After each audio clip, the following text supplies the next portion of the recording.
Hello everyone, मैं पवन फंदे business coach AFCAT academy में आप सभी का प्रेम पूर्वक स्वागत करता हूं। आज के सेशन में हम फ्लोटिंग कॉलम को सीखने जा रहे हैं, तो चलिए शुरू करते हैं। कुछ लोग इसे प्लांटेड कॉलम या स्टफ कॉलम भी बोलते हैं। ये सभी तीनों टर्म सेम है। तो आज के इस सेशन में हम फ्लोटिंग कॉलम क्या है इसे डिटेल में सीखेंगे। हम फ्लोटिंग कॉलम को क्यों प्रोवाइड करते हैं, वो किस तरीके से लोड को कैरी करता है, और फ्लोटिंग कॉलम के डीमेरिट्स क्या है विद एग्जांपल के साथ में हम देखेंगे। इसी के साथ में हम इसका एनालाइज भी करेंगे स्टैट प्रो सॉफ्टवेयर में। ये एक वर्टिकल मेंबर होता है जो कि बीम पे रेस्ट होता है और जो कि डायरेक्टली फाउंडेशन पे लोड ट्रांसफर नहीं कर सकता है। यहां हम देख सकते हैं कि 3 कॉलम जो कि फाउंडेशन से स्टार्ट हुए हैं, और जैसे ही हम फर्स्ट फ्लोर पे आते हैं वहाँ पे एक बीम है, उसके ऊपर 2 कॉलम सपोर्टेड हुए हैं, उसे ही हम फ्लोटिंग कॉलम बोलते हैं। एक्चुअली ये फ्लोटिंग नहीं है, ये रेस्टिंग ऑन द बीम है। एक सवाल जो कि आपके दिमाग में आ रहा होगा कि अगर फ्लोटिंग नहीं है तो आखिर हम इसे फ्लोटिंग कॉलम क्यों बोलते हैं। जनरली जो कॉलम होता है वो वर्टिकल मेंबर होता है और वो फाउंडेशन पे लोड को ट्रांसफर करता है। टेक्निकली अगर कोई भी वर्टिकल मेंबर फाउंडेशन तक अगर नहीं गया है तो उसे हम टेक्निकली कॉलम नहीं बोल सकते हैं, क्योंकि वो फाउंडेशन तक पहुंचा ही नहीं। तो ये जो टर्म है ये एक्चुअली फ्लोटिंग नहीं है, ये सपोर्टेड है ऑन द बीम पे। तो हम इसे आप देख सकते हैं। तो हॉरिजॉन्टल मेंबर को हमने बीम बोला है, वर्टिकल मेंबर को हमने कॉलम बोला है, मगर यहाँ पे जो है कॉलम ये फाउंडेशन पे लोड ट्रांसफर कर रहा है, मगर यहाँ पे ये वर्टिकल मेंबर डायरेक्ट फाउंडेशन पे लोड ट्रांसफर नहीं कर रहा है। ये फाउंडेशन तक तो गया ही नहीं है।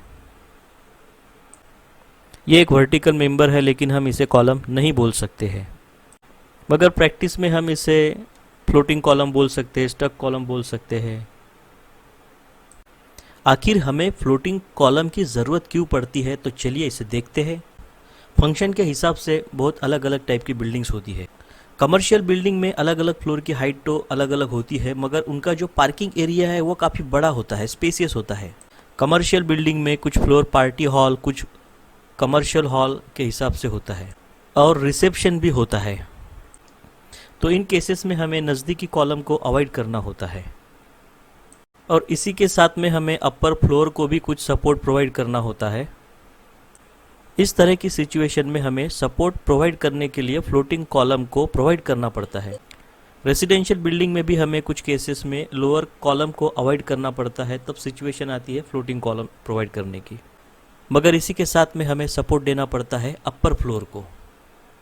इन सिचुएशन में हम फ्लोटिंग कॉलम को प्रोवाइड करते हैं। इस रेसिडेंशियल बिल्डिंग में लोअर फ्लोर पे 2 काफ़ी दूर कॉलम प्रोवाइड किए हुए हैं, मगर इसी के साथ हमें अपर फ्लोर को 2 कॉलम का सपोर्ट प्रोवाइड करना पड़ा है। यहाँ पे हम इस कॉलम को लोअर फ्लोर से कंटिन्यू नहीं कर सकते थे, क्योंकि इस जगह को हमने पार्किंग एरिया में कन्वर्ट किया था। और सेकंड फ्लोर को हम इस कॉलम को कंटिन्यू कर नहीं सकते थे, क्योंकि हमारा जो स्लैब है वो उससे पहले ही खत्म हो चुका था। इस तरीके की सिचुएशन में हमें फ्लोटिंग कॉलम को लेना पड़ता है। तो चलिए इसके लोड कैरिंग मैकेनिज्म को डिटेल में समझते हैं। फ्लोटिंग कॉलम नॉर्मल कॉलम के जैसे ही लोड को कैरी करता है, बट ये लोड को डायरेक्टली फाउंडेशन पे ट्रांसफर नहीं कर सकता है। जिस बीम पे ये रेस्ट होता है उसी बीम पे ये कॉलम लोड को ट्रांसफर कर देता है। इस एग्जांपल में हम देख सकते हैं कि ये एक फ्लोटिंग कॉलम है जो कि रेस्ट है इस बीम पे। यहाँ आप देख सकते, यहाँ पे इस स्लैब का लोड ये कॉलम कैरी कर रहा है। आप देख सकते हैं ये स्लैब का लोड और इसके ऊपर के स्लैब का लोड, क्योंकि ये कॉलम कंटिन्यू 2 स्लैब तक जा रहा है। ये स्लैब का लोड और ये स्लैब का लोड इस फ्लोटिंग कॉलम पे आ रहा है, क्योंकि ये कंटिन्यू 2 स्लैब तक है। ये कॉलम इस बीम पे लोड को ट्रांसफर कर रहा है जहाँ पे ये रेस्ट है। यहाँ पे मैंने सेम केस ली है, जहाँ पे ये 2, यहाँ पे लोअर फ्लोर पे मैंने 2 कॉलम लिए हैं, उसके ऊपर एक बीम है, उसके ऊपर एक फ्लोटिंग कॉलम है जो कि इस बीम पे लोड को ट्रांसफर कर रहा है। आई होप कि आपको इस फिगर से आइडिया क्लियर हो रही है। This point load is the load from the floating column. हमें काफ़ी कॉन्शियस होना पड़ता है जब भी हम इस तरीके के बीम को और कॉलम को डिज़ाइन करते हैं। इस जंक्शन पे ये गर्डर बीम है या ट्रांसफ़र बीम है, यहाँ पे हमें काफ़ी देखना पड़ता है। इस जंक्शन पे हमें रेनफोर्स को काफ़ी डिटेल में डिज़ाइन करना पड़ता है, यहीं पे ज़्यादा गलतियाँ होती है फेलियर की। अभी हम G+1 बिल्डिंग का एक एग्जाम्पल लेने वाले हैं। आप देख सकते हैं यहाँ पे हमने कॉलम को प्रोवाइड किया है। ये जो पिंक कलर के कॉलम है ये रेगुलर कॉलम है, continuous from the ground floor to second floor. और ये जो ऑरेंज कलर के कॉलम है इसे हमने फर्स्ट फ्लोर लेवल पे टर्मिनेट कर दिया। इस फ्लोर से ये जो नीचे से आए हुए कॉलम है ये ख़त्म हो जाएंगे और फ्लोटिंग कॉलम शुरू हो जाएंगे सेकंड फ्लोर के रूफ को सपोर्ट करने के लिए। ओके, यहाँ पे आप ग्रीन कलर के कॉलम को देख सकते हैं जो कि ग्राउंड फ्लोर से आए हुए हैं। देखिए इन्हें, ये फर्स्ट फ्लोर रूफ को सपोर्ट करने वाले हैं। अभी हो गए ना कंफ्यूज? तो चलिए देखते हैं। तो इस कंफ्यूजन को दूर करने के लिए हम 3D व्यू देखेंगे। यहाँ हम देख सकते हैं कि ये बॉटम से कॉलम आए हैं ऊपर तक। उसके बाद में आप देख सकते हैं कि यहाँ पे हमने इसको टर्मिनेट कर दिया है। उसके बाद में यहाँ से ये फ्लोटिंग कॉलम को हमने शुरू कर दिया है उसके अपर के फ्लोर के स्लैब को सपोर्ट करने के लिए। सेम मॉडल को हम स्टैटप्रो के साथ में एनालाइज करेंगे। फ्लोटिंग कॉलम में लोड ट्रांसफर कैसा होता है ये हम देखेंगे। सेम प्रॉब्लम को हम स्टैटप्रो सॉफ्टवेयर में बनाएंगे और इसको मेंबर प्रॉपर्टी भी असाइन करेंगे। तो चलिए मेंबर प्रॉपर्टी को असाइन करते हैं। Go to member property and prismatic and here सबसे पहले हम कॉलम को ही असाइन करेंगे। जो कि कॉलम है वो 15 इंच बाय 12 इंच है, आप देख सकते हैं 0.375 बाय 0.3।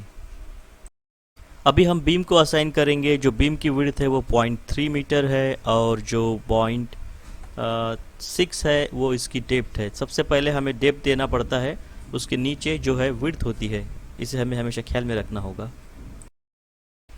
कुछ बीम की विड्थ हम 18 इंच प्रोवाइड करने वाले हैं। कुछ बीम की विड्थ हम 15 इंच प्रोवाइड करने वाले हैं। अभी हमने यहाँ पे 3 बीम की साइज और एक कॉलम की साइज है वो असाइन कर दी है। Now assign this member property.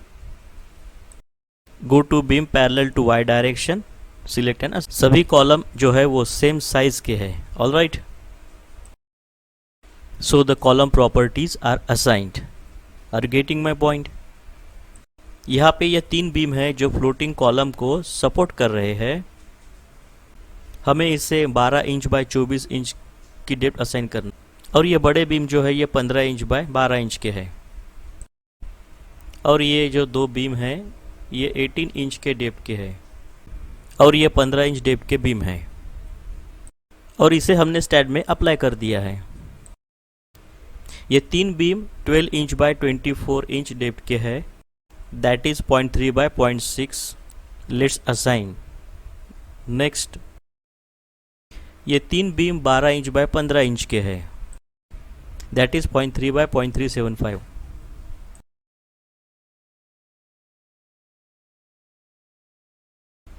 This is 12 inch by 18 inch depth, let assign that.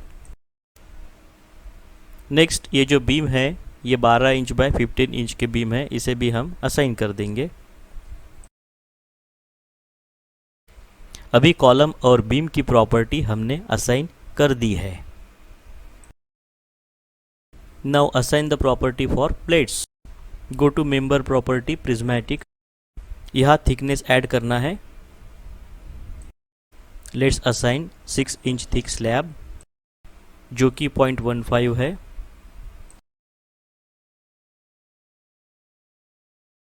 पूरे स्लैब को सिलेक्ट करो और इसे असाइन करो। ऑल द मेंबर प्रॉपर्टीज हमने असाइन कर दी है अभी। Now let's assign the loads. यहाँ पे हम डेड लोड और लाइट लोड को ऐड। डेड लोड में हमें ऐड करना है मेंबर लोड। तो यहाँ पे मैं मेन वॉल लोड को अप्लाई करने वाला हूँ जो कि यूडीएल है, जो कि 12 किलो न्यूटन पर मीटर है और partition wall load 6 kilo newton per metre है।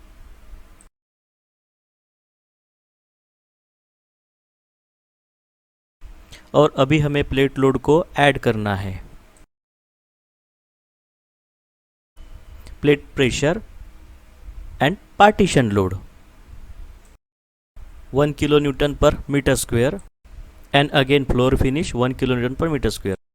That's all again in live load. Live load को हम ऐड करेंगे जो कि एक प्लेट प्रेशर है 2 kilo newton per metre square, और इसी के साथ में हमें सेल्फ वेट को भी ऐड करना होता है। सेल्फ वेट को भी हमने ऐड कर दिया है। Let's apply all this things. सबसे पहले हम ऑल एलिमेंट को सिलेक्ट करेंगे, सेल्फ वेट को सिलेक्ट करेंगे, असाइन टू सिलेक्टेड बीम। अभी हमने सेल्फ वेट को बीम और कॉलम को असाइन कर, चलो अभी प्लेट को सिलेक्ट करते हैं और इसे भी हम असाइन कर देते हैं। अभी हम फर्स्ट फ्लोर प्लान में मेन वॉल लोड को ऐड कर देते हैं। यहाँ पे हम आउटर बीम को ऐड कर देते हैं, मेन वॉल लोड। अभी हम इनर बीम को सिलेक्ट करेंगे और पार्टीशन वॉल लोड को ऐड करेंगे इनर बीम पे। नेक्स्ट हम प्लेट लोड को असाइन करने वाले हैं। इसके लिए हम सभी प्लेट को सिलेक्ट करेंगे। अभी हम पार्टीशन लोड को असाइन करेंगे, assign to selected plates. Next one हम फ्लोर फिनिश लोड को भी असाइन करेंगे, सिलेक्ट ऑन द प्लेट और असाइन।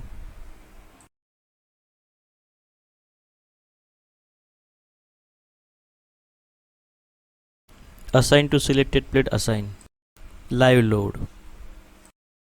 अभी हम सेकंड फ्लोर पे वर्क करेंगे। एक और मेंबर लोड को ऐड करेंगे। इसे हम पैरापेट वॉल के लिए ऐड करेंगे जो कि 4.8 किलो न्यूटन पर मीटर है। ऐड। इसे आउटर बीम के लिए अप्लाई करेंगे। So it is applied. Now हम फ्लोर फिनिश लोड को ऐड करेंगे। सभी प्लेट को सिलेक्ट करेंगे। हमें सिलेक्शन काफ़ी प्रिसाइसली करना है, यहाँ पे गलती हो सकती है, और असाइन करना है। अभी हम लाइव लोड को भी असाइन करने वाले हैं। इसे हमने असाइन कर दिया है। सभी लोड को असाइन कर दिया। लोड कॉम्बिनेशन को भी हमने असाइन कर दिया है। 1 time dead loads plus live load और 1.5 times dead load plus live load. अभी हम एनालाइज करेंगे। Go to command analysis, perform analysis, keep all okay, analysis, run analysis, okay. Analysis करने के लिए थोड़ा समय लेगा ये। अभी ये हो चुका है। यहाँ पे मैंने सिर्फ 3 बीम को सिलेक्ट किया हुआ है। इन्होंने फ्लोटिंग कॉलम को होल्ड करके रखा हुआ है। अभी हम पोस्ट प्रोसेसिंग मोड में जाएंगे। लोड कॉम्बिनेशन को सिलेक्ट करेंगे, ओके करेंगे। 1.5 times dead load and live load, give okay. यहाँ पे हम बेंडिंग मोमेंट डायग्राम को देख रहे हैं। यहाँ पे आप देख रहे हैं यही हमारा फ्लोटिंग कॉलम है। ये इसे थोड़ा डिटेल में हमें ऑब्जर्व करना है। आप देख सकते हैं फ्लोटिंग कॉलम को। अगर हमने इस बीम को डबल क्लिक कर दिया तो अभी हम शियर एंड पेंडिंग में जाएंगे। यहाँ पे हमें सभी के सभी लोड मिलने वाले हैं अकॉर्डिंग टू डिस्टेंस। यहाँ पे हमें वर्टिकल लोड और मोमेंट मिलने वाली है। यहाँ पे हम चूज करेंगे 1.5 times dead load plus live load को।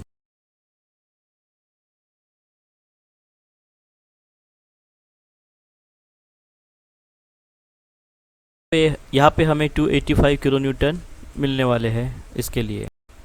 चलो दूसरे के लिए भी हम देख लेते हैं। यहाँ पे हम डबल क्लिक करेंगे और शियर एंड बेंडिंग पे जाएंगे और यहाँ पे हम सिलेक्ट करेंगे 1.5 times dead load plus live load. This interior column getting 378 kilo newton. Next step, check for this column.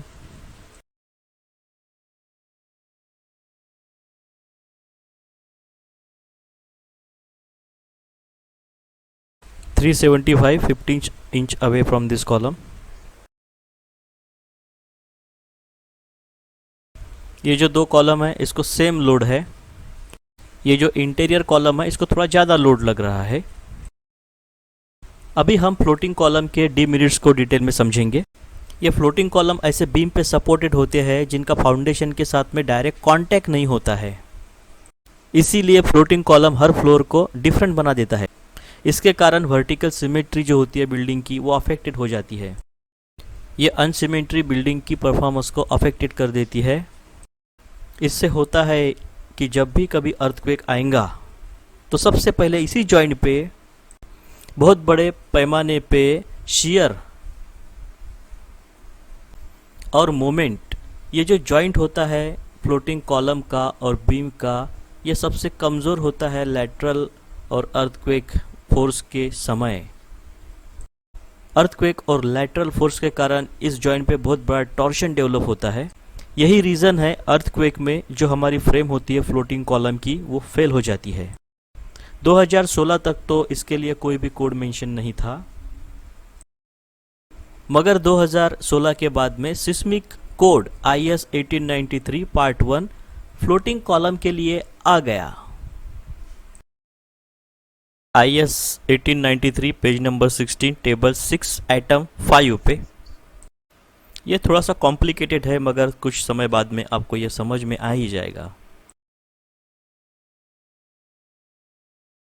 इन सभी समस्याओं के बावजूद भी काफ़ी यूज़ में है floating column design frames. Small residential में इसे यूज़ में करते हैं लोग, मगर हाई रेज बिल्डिंग में इसे नहीं यूज़ करते हैं। हाई सिस्मिक जोन में भी इसे बैन है। कुछ केसेस में फंक्शनैलिटी के कारण या एस्थेटिक अपीयरेंस के कारण हमें इसे यूज़ करना पड़ता है, मगर हमारी ज़रूरत कितनी भी हो, आखिरी डिज़ाइन स्टेप तक हमें इसे अवॉइड करते रहना चाहिए। फ्लोटिंग कॉलम डिज़ाइन के अल्टरनेटिव्स पे रिसर्च एंड डेवलपमेंट शुरू है। होप ये टॉपिक आपको समझ में आया होगा। तो फिर से एक बार सभी का प्रेमपूर्वक धन्यवाद। Thank you.